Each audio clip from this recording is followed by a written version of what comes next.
Mesdames, Messieurs, bonsoir. Merci de nous rejoindre sur Al24 News pour ce nouveau numéro d'Hebdo Chauffe Algéria, votre émission de décryptage de l'actualité et de débat. Mahdi Reza est présent ce soir avec nous. Bonsoir Mahdi. Bonsoir Nouhed, bonsoir messieurs, un plaisir de vous retrouver. Il fallait reprendre son souffle. Exactement, beaucoup de préparatifs. D'émotion. Faisal Moutawi est également avec nous ce soir. Bonsoir. Bonsoir Nouhed, bonsoir. Il y a également Badis Khnissa. Salam Azou, bonsoir Badis. Salam Azou, bonsoir tout le monde. Et puis Tarek Hafid se joint à nous ce soir, mesdames et messieurs. Bonsoir Tarek. Bonsoir Nouhed, bonsoir messieurs. Alors mesdames et messieurs, avant de vous donner le sommaire de l'émission ce soir, on vous le rappelle, comme tous les soirs, Hebdo Show Algérie vous propose donc un débat participatif. Un QR code s'affiche en bas de vos écrans, scannez-le et posez-nous les questions qui vous passent donc par la tête, des questions bien évidemment qui sont en lien avec les sujets que l'on abordera ce soir. Au sommaire ce soir, mesdames et messieurs, lancement de la chaire Émir Abdelkader à Oxford, une nouvelle étape dans le renforcement de la coopération académique et scientifique entre l'Algérie et le Royaume-Uni. La relation entre Alger et Paris risque-t-elle de nouvelles tensions sous la pression médiatique de la fachosphère? C'est la question que l'on se pose ce soir en première partie de l'œil d'Alger. Ce soir également, on reviendra sur les liaisons dangereuses qu'entretiennent le Maroc et les Émirats arabes unis avec leur grand ami Israël. Et puis en dernière partie d'émission, Nariman Zikar nous emmènera à Lawrence, au Kansas, où les couleurs de l'Algérie se sont invitées partout dans la ville. L'ambiance, la bonne humeur, la musique et la gastronomie algérienne ont conquis les Américains.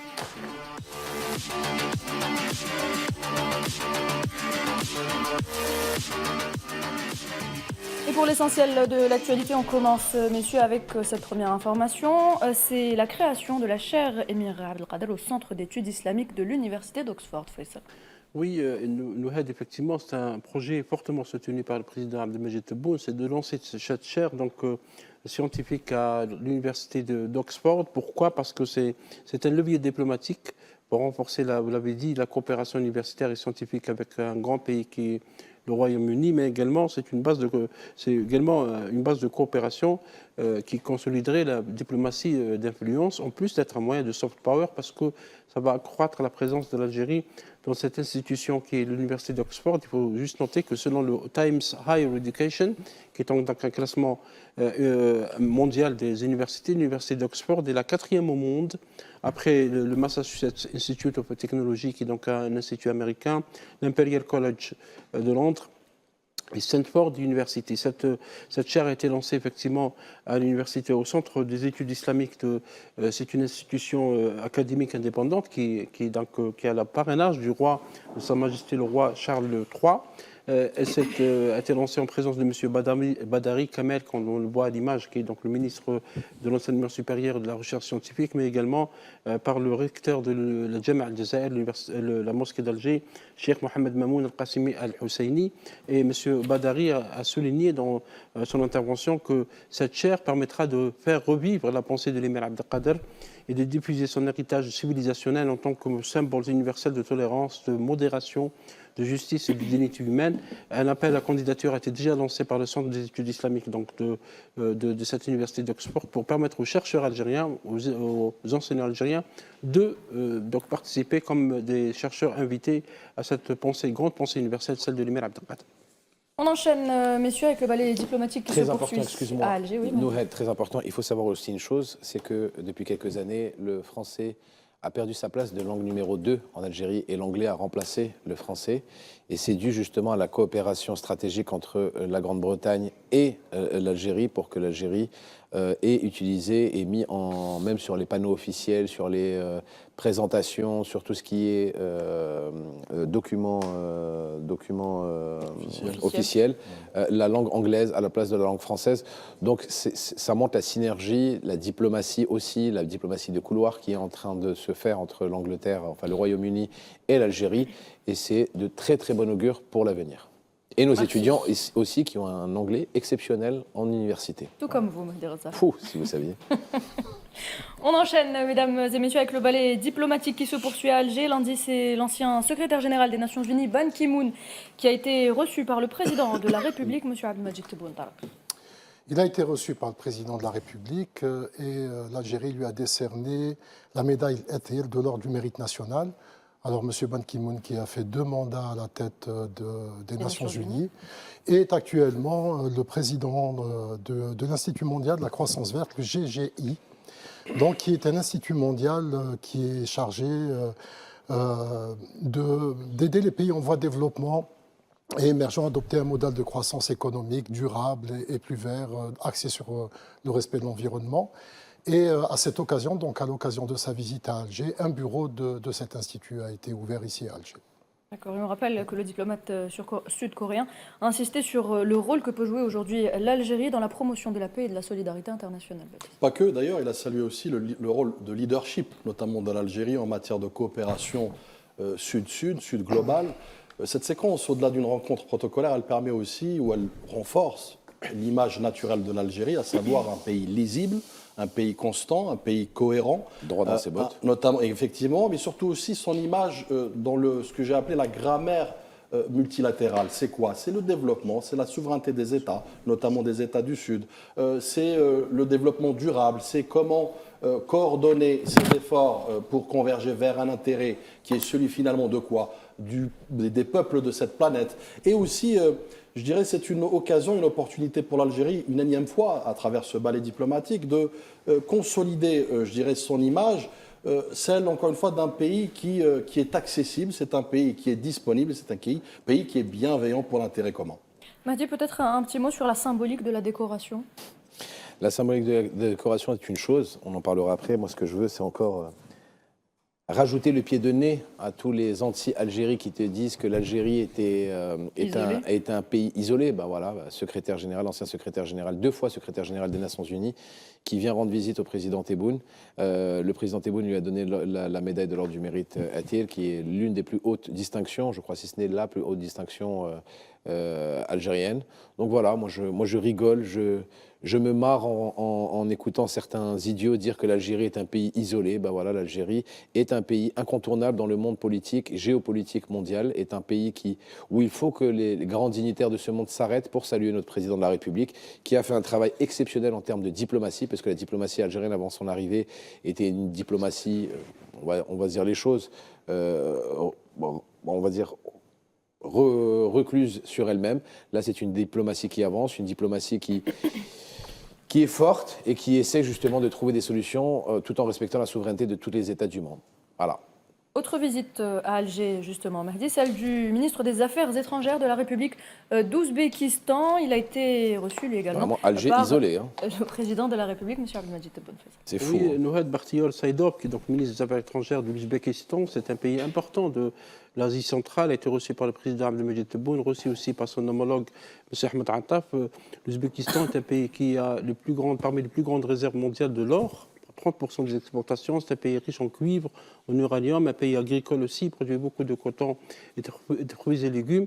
Et donc, cette visite permet le résultat concret de cette visite, c'est la création de la commission mixte qui n'existait pas entre ces deux pays, mais également la création d'un conseil d'affaires entre les deux pays. Des pays ont ciblé les secteurs prioritaires de coopération, l'énergie, l'agriculture, le commerce et la culture. Et également, l'Ouzbékistan, sur le plan politique, sera à partir de janvier 2027, va assurer la présidence du mouvement de non-alignés, un mouvement à laquelle l'Algérie s'attache. Un accord avantageux sur le plan douanier va être signé entre les deux pays parce que l'Algérie souhaite que l'Ouzbékistan soit une porte d'entrée pour les produits algériens vers l'Asie. Et tout le monde sait que c'est un grand continent, notamment l'Asie centrale. Et également, les produits ouzbeks entreront vers le marché africain, donc à travers la porte algérienne. Il y aura aussi un accord de signature d'un accord sur l'exemption de visa au profit du corps diplomatique. Et également, d'autres accords vont être signés, surtout que Mme Jamila Achour vient d'être nommée ambassadrice d'Algérie donc à Tachkent depuis ce mois de juin 2026. Ça va donc consolider la relation avec ce grand pays de l'Asie centrale. Merci Faisal. Alors on va enchaîner avec cette autre information. Le président de la République, M. Abdelmadjid Tebboune, a chargé le Premier ministre Sifir Riyeb de se rendre au Tchad pour une visite officielle. Exactement, encore une coopération africaine qui bat son plein, c'est bien. Concrète. On continue à développer nos nos relations intra-africaines. Comme l'a si bien dit le président de la République, on doit se concentrer d'abord sur l'Afrique parce que nous sommes africains. Et on continue justement, en l'occurrence là, le Premier ministre Sifir Lieb qui s'est déplacé au nom du président chez son homologue du Tchad, pour continuer la coopération, pour continuer l'évolution de la coopération algéro-tchadienne. Et nous continuons justement à aller sur cette lancée de travailler en concertation avec tous les pays africains pour développer notre beau continent qu'est l'Afrique. Merci Mahdi. Pour revenir plus longuement, mesdames et messieurs, sur cette visite stratégique, on a justement contacté M. Mahamat Moussa Ahmad, expert en développement durable. Alors on lui a posé deux questions. La première, on est allé sur celle-ci. La visite du Premier ministre algérien au Tchad a été donc marquée par un projet concret. La centrale électrique algéro-tchadienne de N'Djamena, au-delà de la symbolique diplomatique forte, ce type d'initiative, est-ce qu'il peut aujourd'hui devenir un véritable levier de développement durable pour le Tchad? Énergie, emploi, accès aux services, industrialisation locale ou encore justice territoriale? Regardez sa réponse. Oui, absolument. Je pense que cette centrale électrique doit être inscrite, n'est-ce pas, dans, comme un projet stratégique pour l'avenir du Tchad. Donc, pendant longtemps, l'Afrique exporte ses ressources, mais importe, n'est-ce pas, son développement. Mais aujourd'hui, nous devons inverser cette logique. Et une centrale électrique n'est pas seulement une infrastructure, mais c'est une école qui fonctionne, un hôpital qui soigne et une entreprise qui produit, et surtout un jeune qui trouve de l'emploi. Donc, le message envoyé par l'Algérie est très fort. Aujourd'hui, il ne s'agit pas d'une coopération de discours, mais d'une coopération de concrétisation et de réalisation. Le Tchad, n'est-ce pas, est un terrain vide, comme j'ai l'habitude de le dire. Donc, l'Algérie a, n'est-ce pas, les outils nécessaires pour, n'est-ce pas, pouvoir accompagner le Tchad dans l'accélération de son développement et atteindre son ambition, qui surtout l'objectif du Tchad Connexion 2030. Cette coopération, le partenariat algéro-tchadien peut devenir, n'est-ce pas, un modèle africain. Dans une région au carrefour de l'Afrique du Nord, du Sahel et de l'Afrique centrale, comment est-ce que l'Algérie et le Tchad peuvent-ils aujourd'hui faire de leur coopération un levier durable de stabilité et de développement africain au-delà du seul enjeu sécuritaire? On a justement posé la question à Mahamat Moussa Ahmad. Regardez. Donc l'expertise technique et les moyens d'investissement et le poids économique de l'Algérie sur le continent, n'est-ce pas, nous rassure davantage. Et du côté tchadien, il y a la volonté parce qu'il y a des visites consécutives des chefs de l'État en Algérie et aussi également plusieurs délégations de haut niveau qui sont mobilisées pour, n'est-ce pas, aller en Algérie et signer des accords. L'Algérie tient toujours ses engagements et nous comptons également sur la constance, n'est-ce pas, de notre président également pour pouvoir atteindre l'objectif assigné qui est une coopération à long terme, bien évidemment. La sécurité vient après, parce que si le développement n'existe pas, on parlera souvent de l'insécurité. Et l'Algérie a une expertise militaire avérée. Lorsqu'un pays arrive à stabiliser son pays à 100%, ça veut dire que ce pays est apte à aider, n'est-ce pas, les autres pays pour pouvoir amorcer la sécurisation de leur territoire et enfin avec, n'est-ce pas, les terroristes qui n'est-ce pas, aujourd'hui souvent déstabilisent le côté ouest tchadien, bien évidemment au niveau du lac Tchad. Donc, le Tchad a besoin plus que jamais de l'expertise algérienne du côté économique, du côté industriel, du côté formation et surtout du côté sécuritaire. des renseignements et des formations également aux nouvelles technologies. Voilà, mesdames et messieurs, c'était Mahamat Moussa Ahmed, expert en développement durable. Badis, l'approche algérienne aujourd'hui en matière de sécurité inspire les pays de la région. D'abord, l'Algérie, parlons de son approche, c'est une approche quand même qui est en lien et en adéquation, totale adéquation avec son corpus idéologique, à savoir le devoir de l'entraide et de la solidarité. Par quoi? Par cette stratégie qui consiste à faire de la diplomatie du concret, certes, ça a été dit par l'invité, M. Mahamat, mais surtout aussi par sa disponibilité à co-développer, à créer une co-architecture commune pour justement ce qu'on appelle cette diplomatie du bottom-up, c'est-à-dire par le bas. C'est que, pourquoi? Et le président de la République, Al-Majid Tebboune, l'a appelé au lendemain de son élection, au lendemain justement de sa proposition de vision africaine, c'est d'aller vers l'essentiel. C'est qui? C'est les peuples africains. Donc un peuple africain épanoui, un peuple africain développé, c'est des États forts, c'est des États souverains, mais surtout c'est des États immunisés. Donc c'est là où réside la solution africaine ou intra-africaine justement pour les problématiques africaines. Et puis surtout aussi, l'approche de l'Algérie, elle est différente de certains, en Afrique en l'occurrence. Pendant que certains viennent avec des bases militaires, avec des injonctions, avec des leviers de pression, l'Algérie, elle vient avec quoi? Avec des centrales, elle vient avec des ingénieurs, avec de la formation, avec de savoir-faire, avec c'est ce qui a été dit tout à l'heure, avec aussi de l'emploi, puisque cela va générer intrinsèquement des emplois pour les Africains. C'est ça la diplomatie de l'Algérie, et c'est seulement comme cela qu'on pourra endiguer d'abord le fléau de la précarité, de la misère, du terrorisme, de l'insécurité, du trafic transfrontalier, mais surtout aussi comment consolider une Afrique forte, une Afrique rayonnante. Cette visite de M. Seferri Badi, c'est la deuxième après le Niger. Et au Niger, il a inauguré donc, une centrale de 40 MW.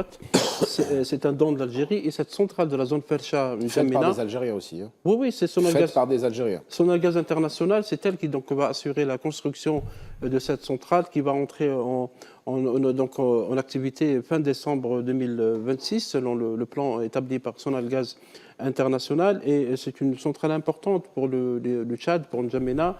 Elle va fournir 40 MW. Elle va fonctionner aux turbines à gaz.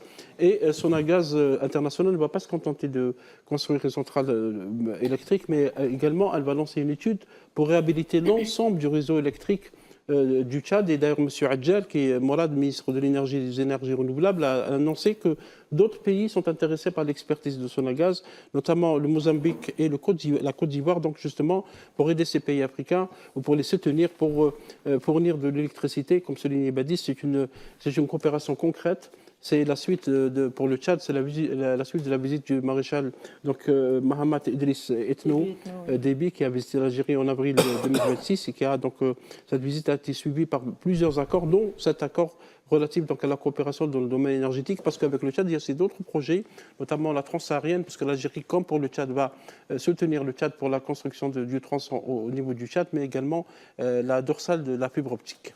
Merci Faisal Mettaoui. Une autre information sur laquelle on revient également ce soir, le général d'armée Saïd Chengriha a reçu l'amiral George Wikoff, le commandant des forces navales américaines en Europe et en Afrique, commandant des forces conjointes de l'OTAN.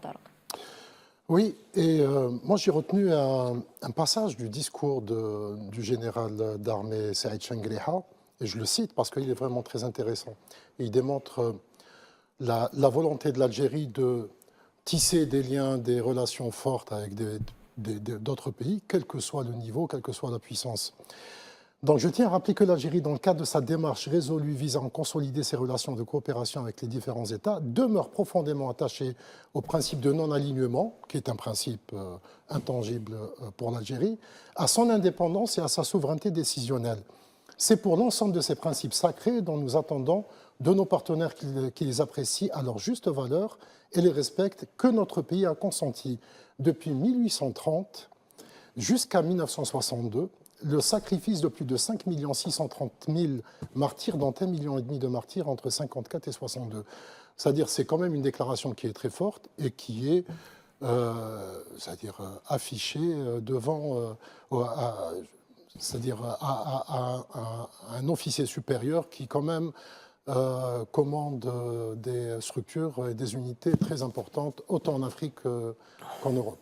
Oui, l'amiral Georges Wicop, qui est commandant, comme l'avait souligné Tarek, commandant des forces navales en Europe et en Afrique, c'est un commandement qui se trouve à Naples, au sud de l'Italie, a aussi parlé, déclaré, fait une déclaration lors de cette visite. Il est venu également pour célébrer les 250 ans de la création des États-Unis d'Amérique. Il a souligné dans une interview à la presse nationale que l'Algérie est un acteur régional de premier plan en matière de sécurité, reconnu pour son professionnalisme et sa vaste expérience, notamment dans la lutte contre les terrorismes. Il a aussi parlé de la mise en pratique de l'accord signé avec l'Algérie en matière de coopération sécurité, dans le domaine de la défense, l'accord de janvier 2025, qui sera donc traduit sur le terrain par plusieurs programmes de formation, notamment des exercices. Il a parlé notamment de l'exercice Phoenix Express 2026, qui serait donc un moyen de consolider cette coopération dans le domaine sécuritaire. Vous l'avez rappelé, Tarek, le général d'armée Saïd Chengliha a rappelé aussi la position des principes de l'Algérie face au général, devant monsieur le général Wicop. C'est le principe de la non-annihilement et l'indépendance, la souveraineté de la décision algérienne. Juste petit ajout à cette séquence qui est ô combien importante, c'est un signal stratégique de haute intensité, pour la bonne et simple raison que, d'abord, dans la Méditerranée, l'Algérie est un État pivot, un pays pivot, occupe une position de verrou stratégique, ô combien importante, notamment pour des puissances comme l'OTAN, comme les États-Unis, mais pas que. Et d'ailleurs, cette rencontre, pour moi, elle est la symbolique aussi de cette force. Ce qui fait la force de l'Algérie, c'est de pouvoir dialoguer avec Washington, de pouvoir dialoguer avec Pékin, de pouvoir dialoguer avec Moscou, de pouvoir dialoguer avec Ankara, sans pour autant devenir, si vous voulez, un axe stratégique de personnes. Ça, c'est très important, et ça a été dit d'ailleurs dans le discours du chef d'état-major. Et puis, acteur pivot pour ce type de puissance, c'est l'équivalent d'une boussole stratégique. Donc aujourd'hui, l'Algérie est incontournable en matière d'abord de génie militaire, en matière aussi de génie de lutte antiterroriste, en matière aussi de pays exportateurs de paix et de stabilité. Nous l'avons évoqué tout à l'heure à travers des projets intrinsèques, intra-peuples, pour permettre effectivement l'essor des pays et des États limitrophes continentaux africains. Et surtout aussi, il est capable, encore une fois, de défendre l'intérêt par cette cohérence et cette crédibilité, cette constance de sa diplomatie, l'Algérie. Elle est capable de coopérer avec des puissances comme l'OTAN, comme les États-Unis, comme la Russie, pour défendre fidèlement l'intérêt de sa région, l'intérêt du continent africain. Adieu, vous voulez intervenir ? L'Algérie, comme d'habitude, droit dans ses bottes. On n'est pas qu'un pivot. Badis a dit on était un pivot du pourtour méditerranéen. Je suis d'accord, mais on est aussi un pivot de l'Afrique. Et l'Algérie, on reconnaît à César ce qui appartient à César. On est l'arrière-base on n'a aucune base militaire d'un autre pays. On est souverain. On n'accepte pas d'être sous tutelle de quelques pays ou quelques organisations que ce soit. On respecte les gens, on veut qu'on ait du respect en réciprocité, mais on ne travaille pas pour les autres, on travaille pour nous, pour la défense de notre souveraineté. Notre armée nationale populaire à sa tête, le général d'armée Saïd Chengliha le dit à qui veut l'entendre. On a une armée qui est forte, une armée qui est professionnelle et qui défend la souveraineté de son pays. On n'a pas une armée d'attaque, on a une armée de défense nationale. Donc voilà. Et on est encore une fois sous la tutelle de personne et on ne reçoit les ordres de personne. Quand on veut travailler avec quelqu'un, c'est nous qui décidons avec qui on veut travailler et on n'est pas les faire-valoir d'une puissance étrangère. Voilà, ça c'est la belle et grande Algérie. Et avant de clore cette séquence, messieurs, retour sur le communiqué du ministère des Affaires étrangères qui condamne les attaques ayant ciblé la Jordanie, le Koweït et le Bahreïn. Oui, un communiqué du ministère des Affaires étrangères qui date du 10 juin. Et l'Algérie exprime sa ferme condamnation et son rejet catégorique des menaces qui ont ciblé la Jordanie, le Koweït et le Bahreïn. Et en fait, l'Algérie, à travers ce communiqué, réaffirme son attachement à la souveraineté de tous les pays arabes, de tous les pays du Moyen-Orient. L'Algérie a rappelé aussi dans ce communiqué l'arrêt immédiat de l'escalade militaire et également le retour à la voie diplomatique et le respect strict du droit international pour le règlement du conflit qui oppose l'Iran aux États-Unis et à l'entité sioniste. Merci messieurs pour cette partie. Mesdames et messieurs, restez avec nous, on revient tout de suite.